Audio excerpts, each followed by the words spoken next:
If you like being able to watch the podcast, make sure to let me know by subscribing to this channel. Do you believe in altruism? Altruism is something that I have thought about a lot through the years. It's something that came up back when I was an undergrad and studying psychology. It's one of those subjects in psychology that psychologists really like to debate. Is it real or not? Is it something that's actually happening, or is there more going on under the surface? Well, the reason I'm asking you about it now, and the reason I've been thinking about it a lot lately, is a very personal reason. And originally, when I came in here to record a message for all of you, it was because I felt like I needed to inform you about something that is going on with me, something that may impact the podcast in a way where I might have to put it on pause for an extended period of time. Since you are my audience, I feel a sense of responsibility to keep you in the loop on that. It's come to my attention that some of you listen every week and look forward to this podcast. And that fills me up. That fills me up with happiness and joy and a sense of purpose. And it also gives me this feeling of responsibility. If I am there for somebody and they look forward to that, that is a relationship that we have. So I want to tell you what's going on, and I want to give you an idea of what the near future holds for me. And I also want to talk about this topic of altruism because it plays a really big part in what I am involved in. So, welcome to the episode on altruism and the future of this podcast. Everything is working out for me. It's working out for you, too. It just takes believing that it is. We can have, be, and do anything. The key is to care about how you feel and choose to feel good right now.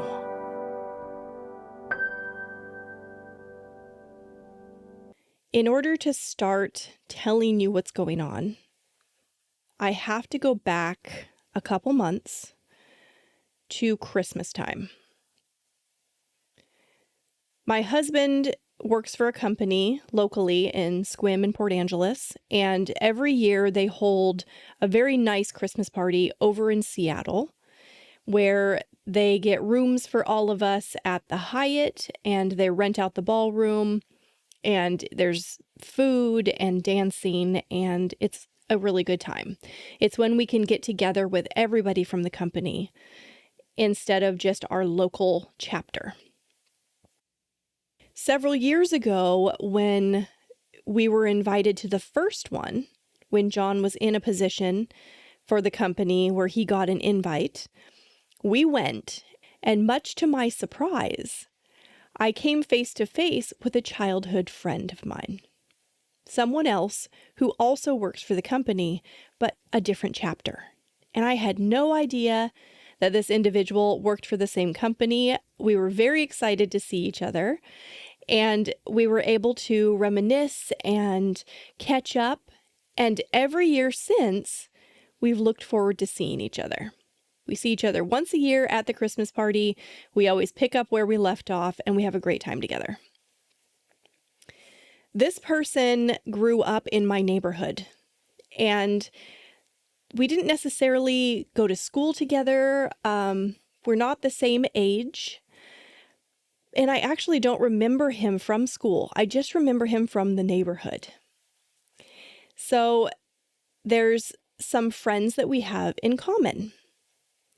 And actually, one of the people that we have in common is my stepbrother. This individual is really good friends with my stepbrother. And that story alone is kind of interesting Because my dad met my stepmom in our neighborhood, and I didn't really know her kids. I was kind of aware of her daughter a little bit, but she's younger than I am. We didn't know each other from school, just had some similar friends, but we never actually played together or anything. My stepmom has 3 kids, 2 boys and a girl. And I didn't really know them, even though we lived only several blocks from each other. We grew up in the same neighborhood. When my dad met my stepmom and started dating, that's when we started kind of piecing things together and realized that we had some people in common. And this individual who works for the same company as my husband is one of those relationships where we came together in that way, from the neighborhood. So my stepbrother became my stepbrother later in our lives. I was probably 18, might have been 19 when my dad married my stepmom. So we were adults already when we became family. So reverse now to this most recent Christmas party where I run into my friend from the neighborhood, and I know that he's friends with my stepbrother. And so I ask how he's doing. And you might be thinking that's a little strange, like how come you don't know how your stepbrother is doing? But because of some family things that I don't need to get into, we lost contact and hadn't spoken in over 20 years. There was really no bad blood on my part. I'm pretty sure they felt the same way. When I say they, I mean my stepbrother and his wife, who have 2 kids who I've never met, and they've never met my kids. We just didn't speak or interact for 20 years, over 20 years. So I'm asking how they're doing because I know that this individual still talks with my stepbrother. And I find out that he's not doing very well at all. Now, a little history on that. My stepbrother was born, and I don't know the details, so I'm not going to give actual medical history as far as what he has and all of that. But he had complications at birth. He had specific diagnoses, which were rare, and he wasn't expected to live past a year old. So he has been defying time his entire life. He's now, I think he's a couple years younger than me. He might be younger than me. Yeah. Anyway, he's in his 40s or close to being 40. And so he's been on borrowed time, according to Western doctors who didn't think that he would live this long. So I find out from my friend that things are not going well, and he is in need of a liver transplant. Now, mind you, he has never drank alcohol his entire life. This just has to do with his medical condition. He has been in and out of the hospital on and off again his entire life when his liver shuts down and it creates problems for him. I went and saw him one time when we were growing up, and I remember walking into his hospital room and he was yellow. And I thought, oh my gosh, this is crazy. This is a strange thing to see. And it was a little alarming to me. But we never really were super close because we got into each other's families as adults already. So it wasn't like something I experienced a lot of. We didn't grow up together. So when I find out that he's not doing well and is in need of a liver transplant, of course, I have empathy for that. I'm thinking, oh no, he has a wife and he has 2 kids, 2 girls. I wonder how they're doing with all of that. That night after the Christmas party, I was thinking about it quite a bit, and I actually woke up thinking about it the next day. During my meditation, it was heavy on my mind, and I had a fleeting thought during my meditation that I should see if I could help him. And that kind of just went away, and I moved on with things. And then my stepmom and my dad came to visit us. We did our Christmas together shortly after the Christmas party. And I asked her about what was going on, and she was aware. And she just explained that nobody had been tested to see if they were a match for various reasons. And I sat with that again, and I'm thinking about it, and it's just kind of heavy on me. And the idea to help felt like aligned inspiration to me. It came on strongly. It felt really good to think about it. It felt like direction from my higher self. So I asked my husband about it. I said, hey, I've really been thinking about this. Obviously, it would be very involved and difficult. It would create some hardship for our family if I am to go through with this.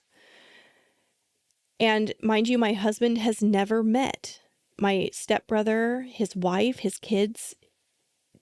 Hardly knew he existed. Like, he knew he existed, but he wasn't talked about much. He wasn't a part of our lives. So my husband doesn't even know these people.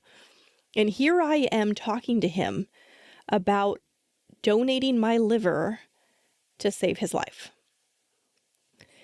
And we sat there kind of in silence for a little bit after I had told John that I'd been thinking about this. And then he looked at me and he said, well, if I had the opportunity to save someone's life, I would do it. And I remember, I'm getting emotional thinking about it right now. I cried because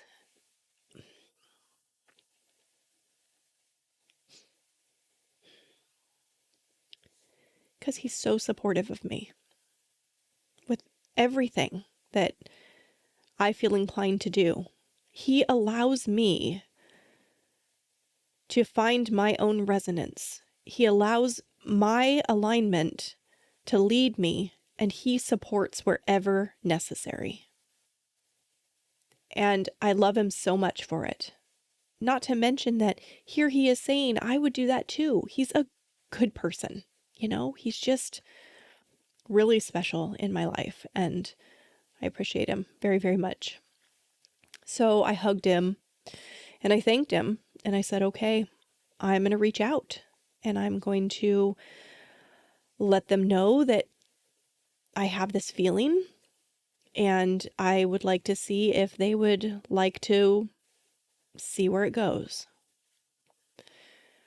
Something else that you should probably know is that my blood type is O negative, so I am a universal donor as far as blood goes.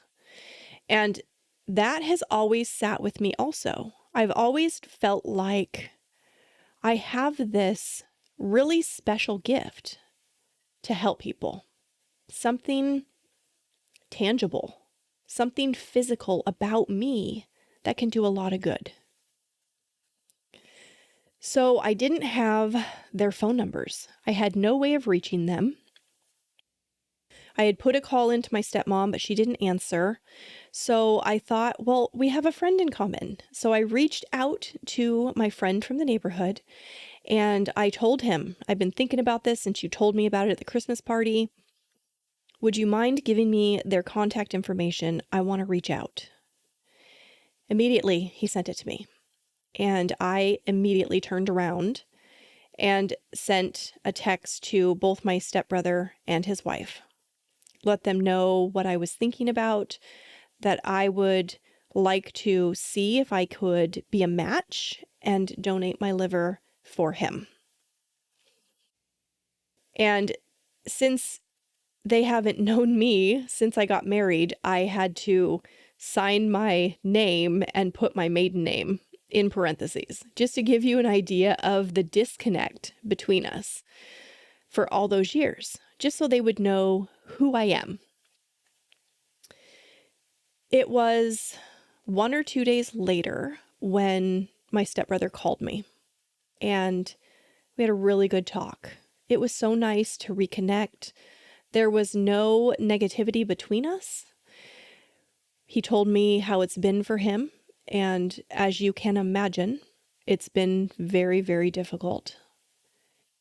He wants to extend his life. He wants more time with his family.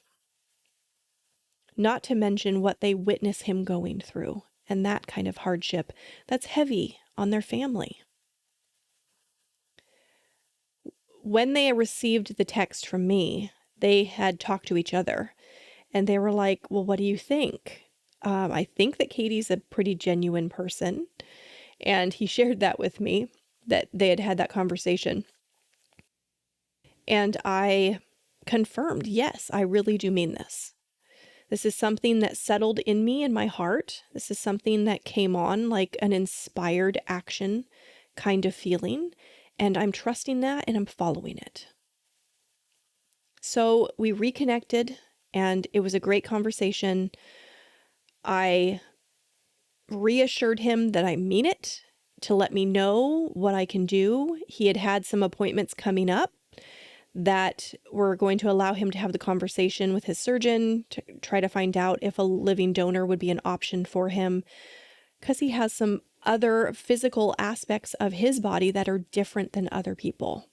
So that complicates even this, getting the transplant.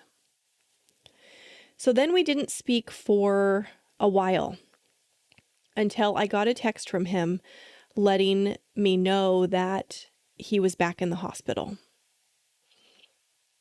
And I called him, talked about it. He told me what had happened. And again, I'm asking, like, well, is this an option? Is living donation an option for you? And he's like, I have to have the conversation. I'm talking to the surgeon tomorrow. I'll let you know everything. He let me know that the transplant team had told him that he cannot facilitate any kind of transplant donation between people. He's not allowed to do that. So if somebody is willing to donate, they have to speak directly with the transplant team so that it doesn't seem like there's any kind of pressure. So I knew that, and I knew I was going to have to reach out at some point. He was going to get me the information for it. All right, so that's kind of the basis of how I got to this point. Now, things have progressed since then, and I will follow up on that and tell you what's going on and why I sat down to record today at this very moment. But first, I want to ask, do you believe that altruism is a real phenomenon? Is it accurate to say that somebody can act altruistically? Now, if you're not real familiar what altruism is, it's defined in these three ways. 1, quote, unselfish concern for the welfare of others, selflessness, unquote. Definition number 2, quote, instinctive behavior that is detrimental to the individual but favors the survival or spread of that individual's genes, as by benefiting its relatives, unquote. That one is often referred to with animal behavior, when an animal responds in a way that could lead to death of their own physical body, but they're doing it as a way to save their species in some situation. Definition number 3, quote, regard for others, both natural and moral, devotion to the interests of others, brotherly kindness, opposed to egoism or selfishness, unquote. Now, from a psychological perspective, this is how altruism is defined, and this is how it's discussed in the field of psychology. This is from Psychology Today, and I quote, altruism is acting to help someone else at some cost to oneself. It can include a vast range of behaviors, from sacrificing one's life to save others, to giving money to charity or volunteering at a soup kitchen, to simply waiting a few seconds to hold the door open for a stranger.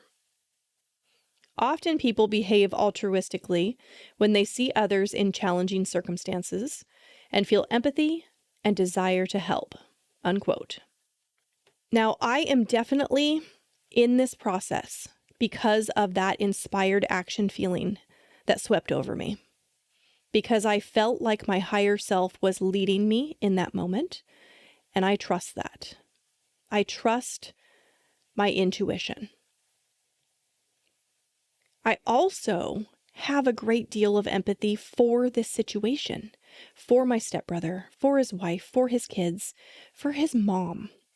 There was a moment there when I was talking to my husband in the kitchen about the conversations I had been having with my stepbrother, and I just started crying. I was overwhelmed. I got choked up because I couldn't imagine it being my own son in there going through this. I relate as a mother. And as a mother, I feel strongly about helping. For her sake, for my stepmom. That's her baby. No matter what, that is her baby. But also for him as a parent of his kids. And then for his wife, who wants their kids to have their dad. And then there's their kids. I want them to have their dad. I think at the basis of it, if I was not a mother, I might not feel as strongly as I do. But I am connected to this decision from that place of love. And in my opinion, it's the strongest form of love between humans, is that motherly love. And that's where I'm coming from. So is it altruistic? This is very involved for me in a lot of ways. Not only the recovery, but I'm going to be cut open from my sternum to my belly button. And as many of you know, I've had an abdominoplasty. So I am potentially undoing the surgery that I went through already, that we paid a lot of money to do. And the recovery has been, well, hell comes to mind. So it is a lot for me to sit here considering what it's going to take for me to donate my liver for my stepbrother, physically. But more than that, it's a lot. The process is a lot. So after the hospital stay, my stepbrother goes home. Now I've got the information. I go onto the website. I fill out my profile to be a liver donor. And I receive a call from the nurse who organizes everything for donation. I missed her call. I called her back. She missed my call. So we're playing phone tag. The next day is Friday. So I think, okay, well, I'll probably hear from her tomorrow. Friday comes, I get a call from the office to let me know that the nurse coordinator is out of the office and will call me on Monday. And I was like, okay, it is what it is. But that's not what happened. I got a call on Saturday because this team is very devoted and cares a lot about these individuals that they are working with. She said that she often works on her weekends because sometimes that makes all the difference in saving someone's life. This is something that you have to get on right away. You don't want to wait on this. You don't want to push this out for months, although many times it does take sometimes 3 months to go through the process and then get to the actual surgery where you are doing the actual transplant. So I speak to her on Saturday. I gain a lot of information. I realize the kind of commitment that this is going to take, not only from me, but from my husband, my children, my friends, and my mom and dad and sister and everybody who supports me. This isn't something that I'm just doing. This is very involved with everybody in my life to support me in doing this. She explains that I'm going to have to get some blood drawn, and then I'm going to have to schedule a 2-day stay over at the University of Washington in Seattle for 2 full days of testing to find out if I'm a match to donate my liver. So all of that is, I'm taking it all in. I call my stepbrother after the phone call. I let him know, hey, we had this conversation. This is what it's going to take. The nurse coordinator told me, it's great that you're willing to donate, but if anybody else is willing to go through the testing, we want to get on that as soon as possible, because they don't want to put all their eggs in one basket and just depend on me, because if I end up not being a match, they have to start over again with somebody else. And my stepbrother might not have that kind of time. So that's why time is of the essence. So that was Saturday. I was informed that I have to make sure that I am up to date on all of my health needs, yearly exams, taking care of my womanly needs that need to be done every 5 years. I don't have to have a mammogram because I'm 40, and I think that that's recommended at 45.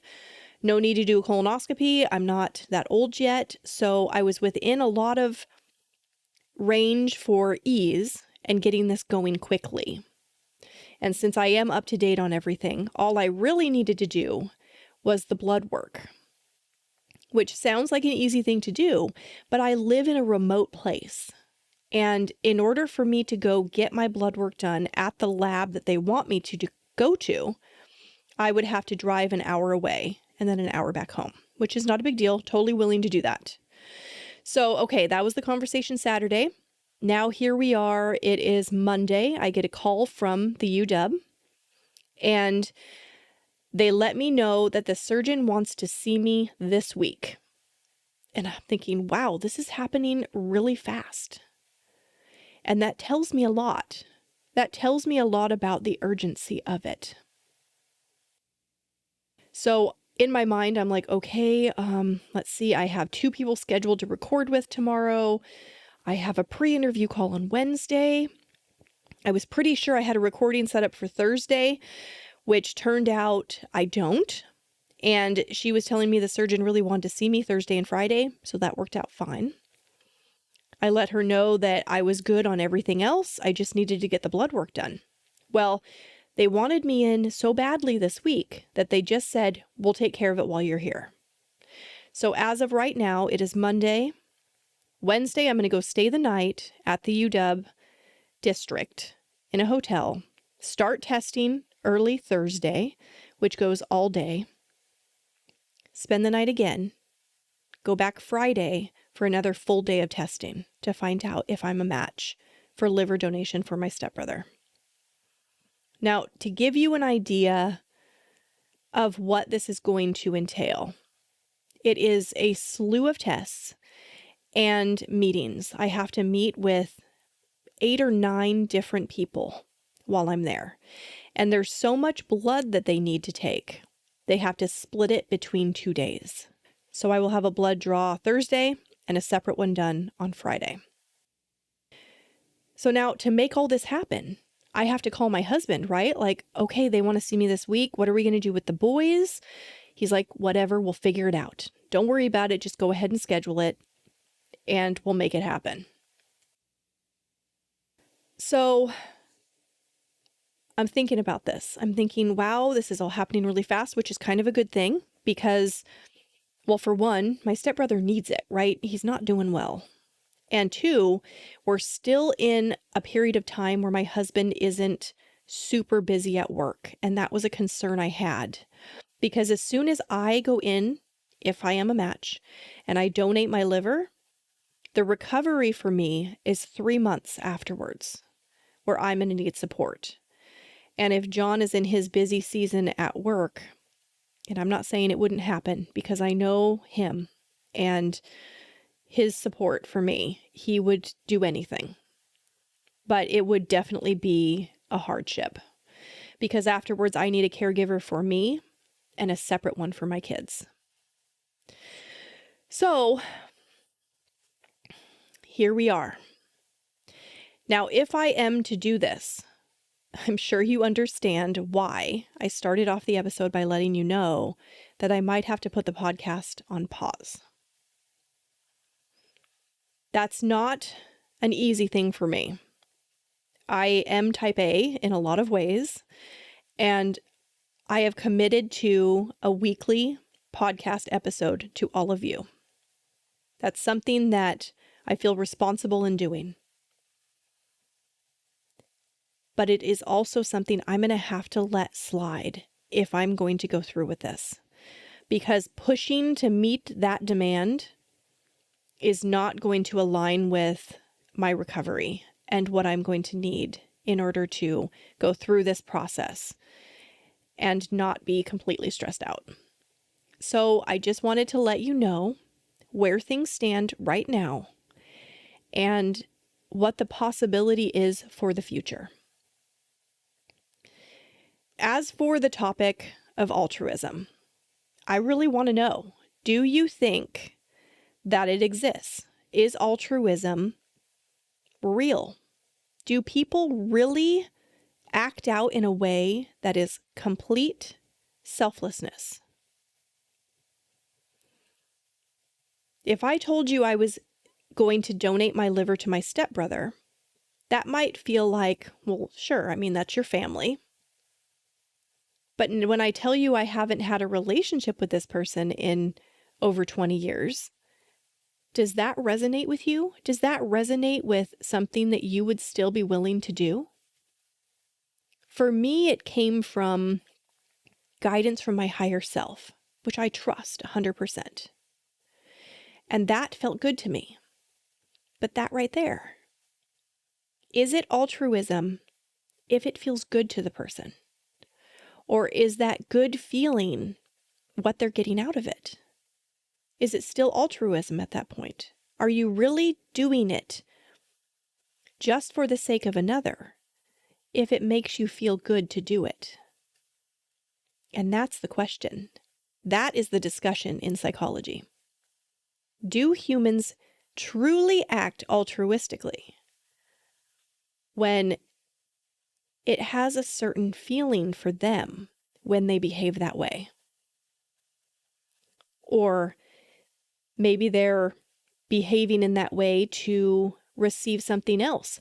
Maybe you could say that I may have had some kind of unconscious thought that I could reconnect. I could reconnect with my stepbrother and heal that relationship. And I'm telling you right now, that wasn't my inspiration. That wasn't the reason I did it. We both have been living our own lives, and not to be mean, but without thinking about each other. We're just doing our own things. It truly feels to me that this situation in particular is the universe orchestrating, bringing cooperative components together to manifest something based on the energy that has built. And I believe that I am a cooperative component in that. Because I'm practicing my own alignment, I was able to receive the inspiration to feel like this is something for me to do. I haven't been living with them, witnessing the hardship that this has caused for them. But they have. And living in that state of contrast has provided a great deal of desire formation. They are wanting things to be different. They want my stepbrother to be healthy. And that desire has grown and built momentum. And it doesn't have to be that way for me in order for me to be open to receiving information from the universe, allowing me to be a cooperative component in order to contribute to the manifestation of that desire being realized. And that is my part in this. I'm listening to my inner guidance and I'm following it because I trust that more than anything else in the world or beyond. I don't know how this is going to turn out, but I'm in it 100% to see it through and allow it to unfold in whatever way it needs to. I'm here for it. I'm here for them. My family is here for them. We are all truly in this together. It's a very powerful feeling. And I will let you know how it goes. More to come.